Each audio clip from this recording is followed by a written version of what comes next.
It's that zesty flow, no, she must flow. Yeah, yeah, yeah, yeah. It's that zesty flow. Salut les amis et bienvenue sur ma chaîne Luluberlu Lorenzo.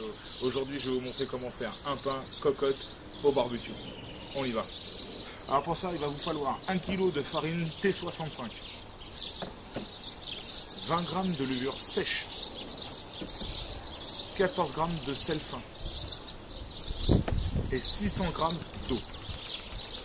J'ai séparé l'eau, j'ai mis 200 g d'eau d'un côté pour mélanger la levure dedans.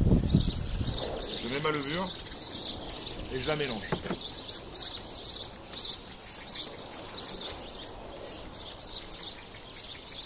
Une fois qu'elle est bien homogène, bien la diluer dans l'eau, je la laisse reposer entre 5 et 10 minutes.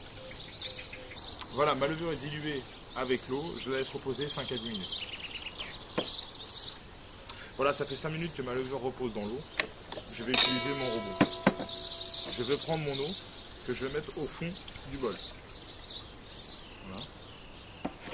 Ça va permettre au robot, au pétrin, de pouvoir récupérer la farine au fond.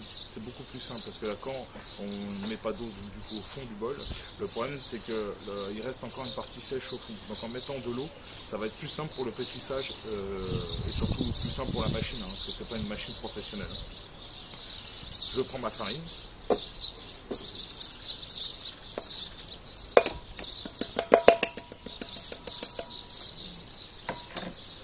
Je mets mon pétrin, mon crochet, pardon. Hop, et on met vitesse 1 pendant 4 minutes. Et pendant les 4 minutes, je vais ajouter le restant de mon eau, donc les 400 g restants. Donc on part sur 600 g d'eau. Les 400 g restants, je vais les mettre petit à petit dans la pâte.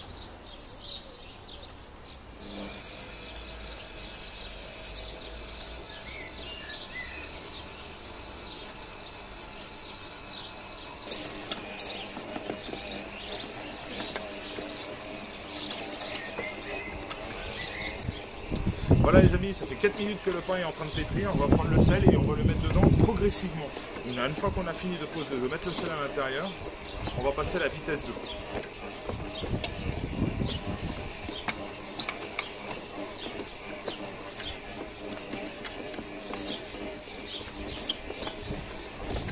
Donc nos 14 g de sel, je répète. Le sel est dedans, on passe à la vitesse 2. Et on va le mettre pendant 6 minutes en vitesse 2. Voilà les amis, ça fait 6 minutes que le pain est en train de pétrir. On le coupe. Là, regardez, on a une pâte bien souple. Hop. On récupère notre pâte et on fait une boule. Donc pour faire la boule,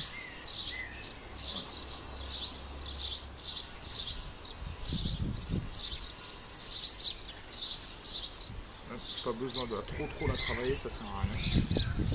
On la met au fond. Hop.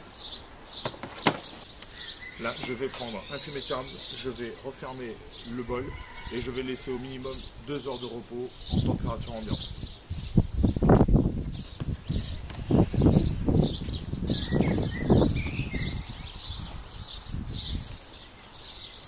Fermez-le bien hermétiquement. Et là, on a l'avantage, il fait bon dehors. On va le laisser dehors à température ambiante. C'est parti. Voilà les amis, ça fait 1h45 que le pain est en train de monter, tout simplement dans le bol du robot.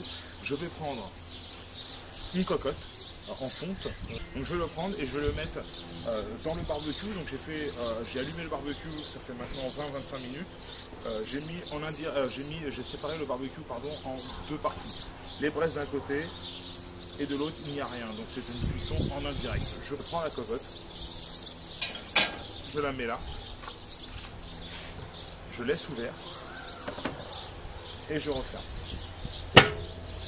Je laisse en haut grand ouvert, en bas grand ouvert. Et je laisse un quart d'heure.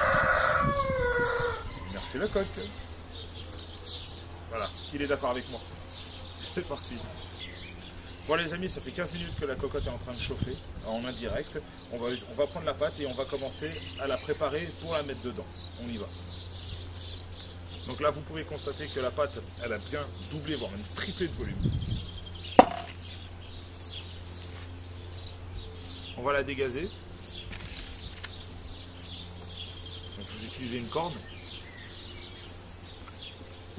Alors, vous avez dû voir au niveau des proportions que je vous ai indiquées en début de vidéo, je vous ai indiqué 600 ml d'eau. Ça correspond à 60% d'hydratation de la pâte. 1 kg de farine, 600 ml d'eau, 60% d'hydratation. Le fait de le mettre en cocotte, et on va la refermer, va permettre de garder l'hydratation du pain et de faire en sorte à l'étuvée de la faire monter et pas qu'elle sèche. Parce que c'est pas bon, un pain qui sèche, pardon, c'est pas terrible.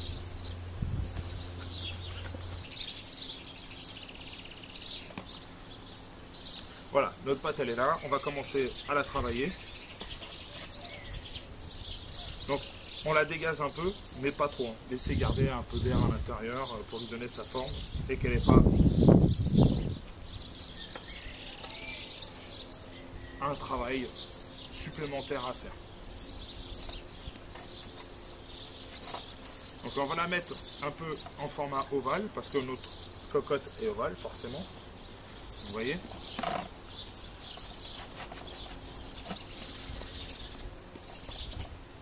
Voilà. Donc là, on va la mettre de côté et on va sortir notre cocotte.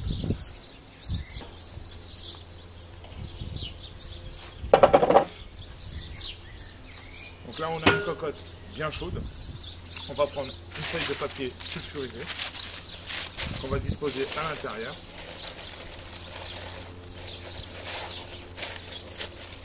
Tant que notre feuille de papier sulfurisé est mise dans la cocotte, on va récupérer notre pain. Donc, vous pouvez le voir, il est magnifique. On va le disposer à l'intérieur. Voilà.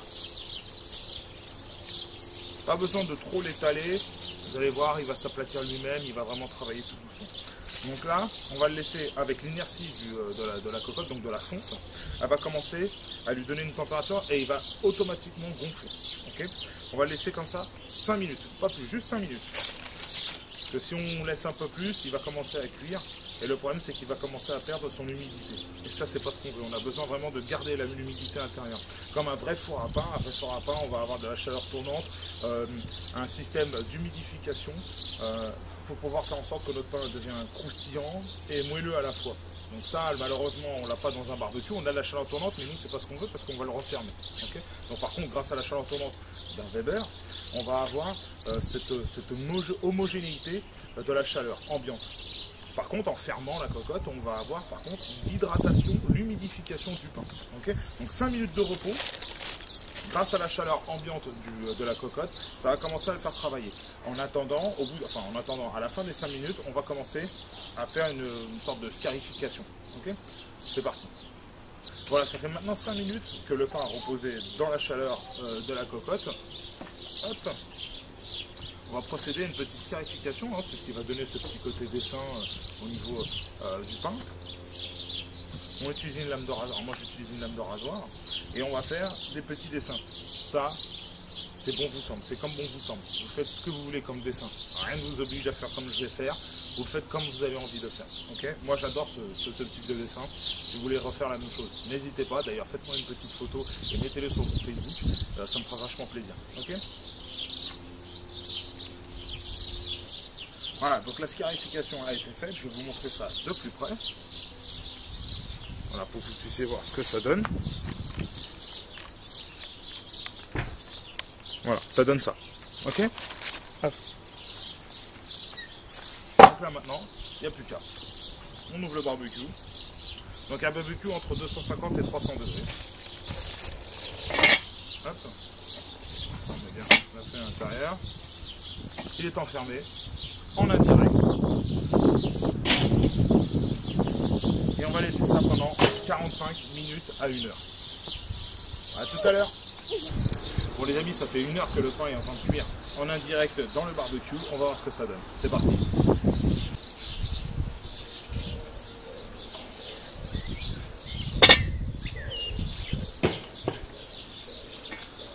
Oh, magnifique. Magnifique. Il est magnifique. Regardez. Voilà les amis. Un beau pain. cuit au barbecue. Donc là, ce qu'on va faire, c'est qu'on va le sortir de la cocotte et on va le mettre au minimum 1 heure à reposer, à refroidir sur une grille en hauteur pour que l'humidité ne stagne pas dedans, d'accord? Donc bah écoutez, j'ai qu'une seule chose à vous dire, on se revoit dans 1 heure. A tout de suite. Voilà les amis, ça fait 1 heure que le pain est sorti de la cocotte. Je suis super satisfait. C'est la deuxième fois que je fais ce pain de cette manière-là. Habituellement, j'utilise d'autres farines, d'autres façons de faire mon pain. Celle-là, pour moi, c'est celle qui est parfaite quand on le fait au barbecue.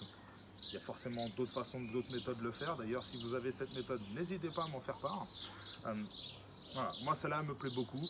D'ailleurs, je ne sais pas si vous entendez.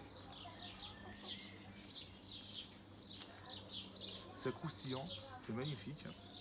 Je vous laisse regarder un peu plus le détail. Voilà, un beau pain et ça sent super bon. Donc voilà les amis, j'espère que cette recette vous a plu. N'hésitez pas à partager cette vidéo, à vous abonner, à cliquer sur la petite cloche pour être notifié. Donc tous les vendredis à 19 h, les vidéos arrivent. Si ça vous a plu et que vous avez besoin de poser des questions autres, tapez dans la barre des commentaires. J'ai le groupe Facebook Luluberlu Low&Slow Maison.